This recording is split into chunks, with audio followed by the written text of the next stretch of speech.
Assalamualaikum and hi, my name is Nur Amira Sufia binti Hairul Anwar. I will present a topic about non-destructive testing, or also known as NDT. Quick overview of NDT. NDT is a process in which the material is tested for any flaws without applying any kind of stress. Next, the test piece is not destroyed or deformed. Non-destructive tests are desirable for materials that are costly or difficult to fabricate or that have been formed into finished or semi-finished products. At the end of these tests, there are no damage to the components. Non-destructive testing is required to enable the soundness of ship welds to be assessed. In this video, I will talk about 4 methods of NDT that are often used in the ship repair process. These methods include 1. Dye penetrant testing, magnetic particle testing, radiographic testing, and lastly, ultrasonic testing. Dye penetrant testing is normally used for surface defect detection. Next, MPT or magnetic particle testing is used to detect various kinds of flaws in ferromagnetic components. The third one, which is radiographic testing, or also known as RT, is a process which used electromagnetic radiation to penetrate through materials. And lastly, UT or ultrasonic testing that locate defects in weld, useful to detect line cracks.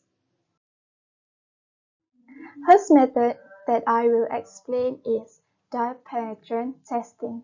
Dye penetrant and magnetic particle testing are normally used for surface defect detection, such as in stern frame and casting parts.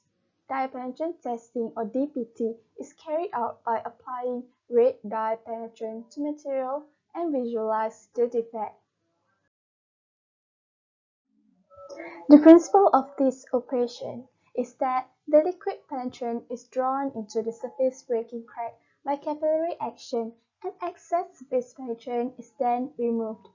A developer, typically a dry powder, is then applied to the surface to draw out the penetrant in the crack and produce a surface indication. There are a few steps required for this testing. In this picture, you can see that there is a contaminated workpiece. So, the first step is cleaning the surface from grease, oil, and any other material. Next, drying the surface. Applying dye penetrant on clean and dry surface. It is allowed to penetrate in surface flaws. Removing excess penetrant by soft or clean cotton. And lastly, applying developer on surface. Advantages of dye penetrant testing. It is simple to use, rapid results, more sensitive than visual inspection. Can be applied to almost any type of metals, non-metals, magnetic or non-magnetic type. Less cost. It does not require any instrument or electronic display units. The disadvantages of this testing is that it applies to surface defect only, little indication of depth. Surface preparation is critical, and it is not applicable for powder metallurgical components. These are some examples of DPT that are used in the ship. Some typical examples that require examination include castings for surface defects, removal of defects before welding repair, weld metal buildup on plates, and head spin for plug welds. These are some references that I used to explain more about dye penetrant testing. Next method that I will explain is magnetic penetrant testing, or MPT. MPT is carried out by magnetizing the sample and spreading a fluid of magnetic particle, ion particle. Any discontinuity, surface and subsurface defect will show up as the particle will concentrate at this point where there is an alteration in the magnetic field. Principle of magnetic penetrant testing is as follows. When the workpiece to be inspected is magnetized, magnetic flux is induced. If there is a flaw on the surface, magnetic flux leaks into the air at the position of the flaw. Then, magnetic particles, dyed or fluorescent encapsulated, are applied to the surface. These magnetic particles will migrate to the flaw where the magnetic flux leaks and forms a flaw indication that is several tens of times of actual flaw width. The inspector visually identifies the flaw. These are some working procedures of MPT. First step is cleaning the surface. Next, magnetization. The workpiece is magnetized as direction of magnetic flux is orthogonal to direction of a flaw. Next, application of ferromagnetic powder. Observation and inspection of the workpiece. And lastly, demagnetization. It removed residual magnetic particle and rust proofing of the workpiece are done if required. Advantages: can detect subsurface defect, simple to use, rapid results, little surface preparation. Almost any shape and size component can be tested for defects.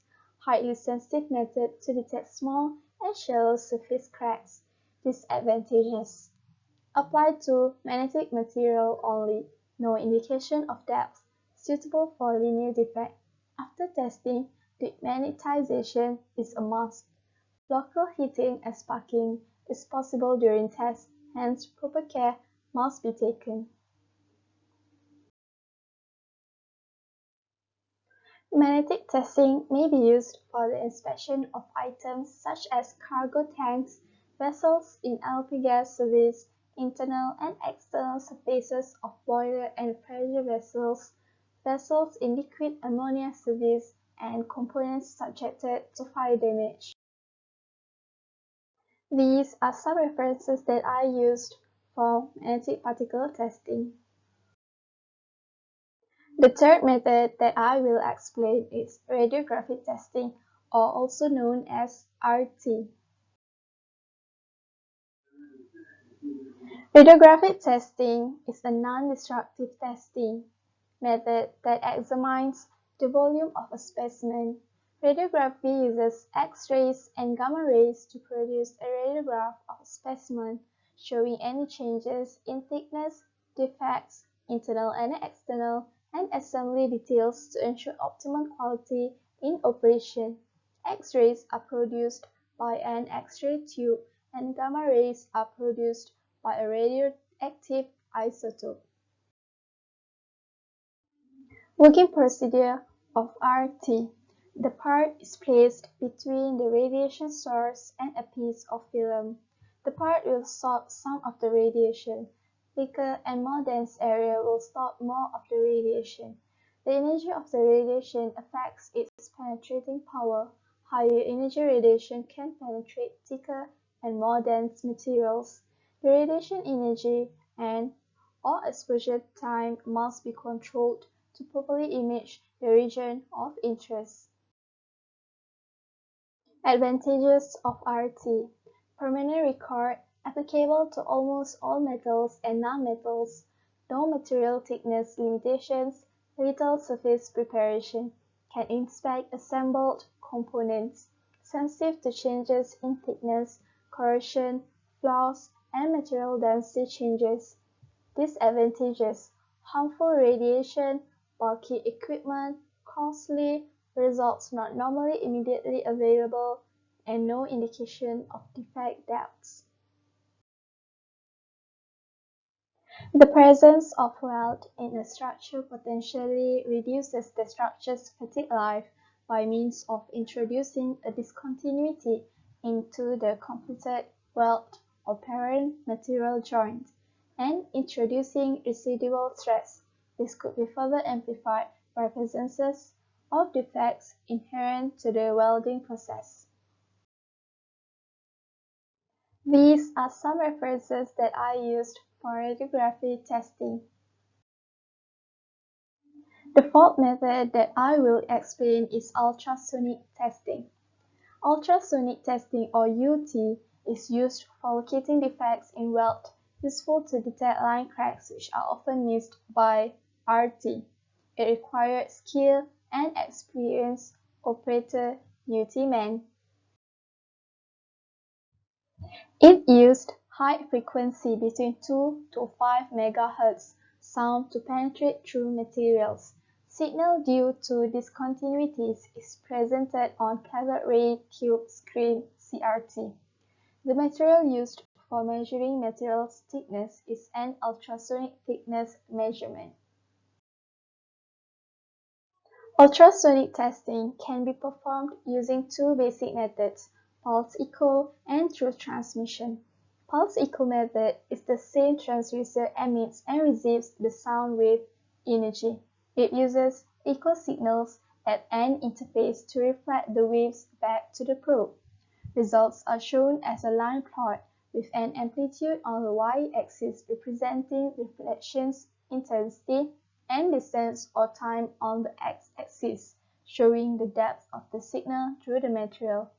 The transmission method uses an emitter to send the ultrasound waves from one surface and a separate receiver to receive the sound energy that has reached the opposite side of the object.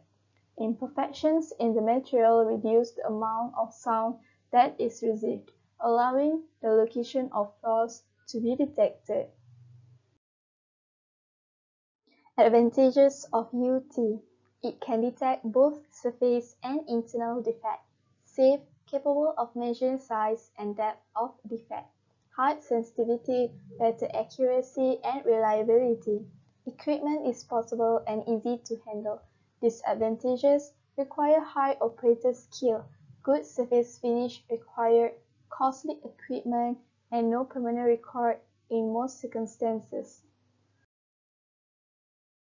Example of UT is that the ship propellers are as large as a single-family home, and manufacturing them is quite a challenge. During the casting process, pores and minuscule cracks can form that in the worst case may cause a blade to break.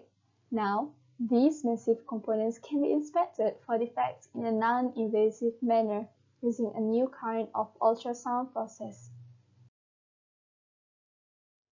These are some references that I used for ultrasonic testing. And that is the end of my explanation on non-destructive testing. Thank you for watching this video.